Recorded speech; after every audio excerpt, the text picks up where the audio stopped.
Hello বন্ধুরা, আশা করি আপনারা সবাই ভালো আছেন। আজকে আমি আপনাদের সাথে যে ভিডিওটি শেয়ার করতে যাচ্ছি সেটি হচ্ছে মোবাইল ফোন সিম নিয়ে। আমরা অনেকেই হয়তো বা জানি না যে আমাদের অনেক দিন আগে কেনা সিমটি কার নামে রেজিস্ট্রেশন করা বা সিমটির প্রকৃত মালিক কে।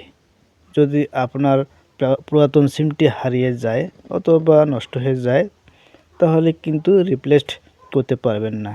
সুতরাং এক্ষেত্রে জানা দরকার আপনার এনআইডি কার্ড দিয়ে কয়টি সিম রেজিস্ট্রেশন করা আছে। চলুন আর কথা না বাড়িয়ে ভিডিওটি শুরু করা যাক।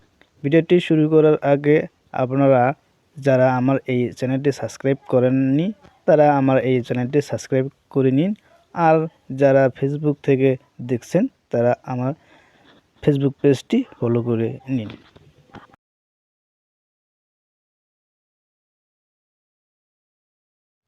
শুরুতে আপনার ফোনের ডায়াল প্যাডে চলে যেতে হবে।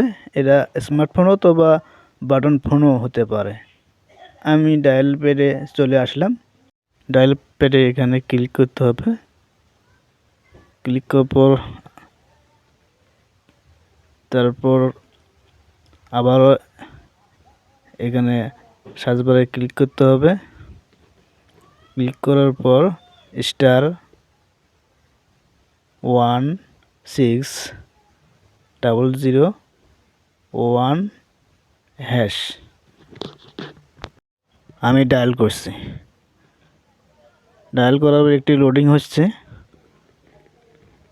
লোডিংয়ের পর এরকম একটি ইন্টারফেস আপনাদের সামনে চলে আসবে।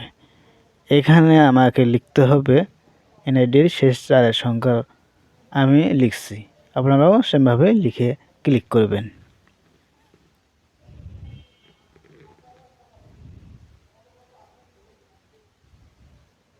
আমি লিখছি আমার এনআইডি কার্ডের শেষ 4 ডিজিট। ওকে, আমার ফোনে একটা মেসেজ চলে এসেছে। মেসেজটা চেক করে দেখি। এই দেখুন, দেখাচ্ছে আমার জিবি নাম্বারে মোট 5টা নাম্বার রেজিস্ট্রেশন করা আছে এবং বাংলা লিঙ্কে মোট 4টা নাম্বার রেজিস্ট্রেশন করা আছে। আমার এনআইডি দিয়ে মোট 9টা নাম্বার রেজিস্ট্রেশন করা আছে। এখন আমি বুঝে গেছি আমার কোন কোন মোবাইল নাম্বার রেজিস্ট্রেশন করা আছে আমার এই এনআইডি নাম্বার দিয়ে। সুতরাং এইভাবে আপনারা খুব সহজে বের করতে পারেন যে আপনার কয়টা সিম নাম্বার রেজিস্ট্রেশন করা আছে আপনার এনআইডি নাম্বার দিয়ে।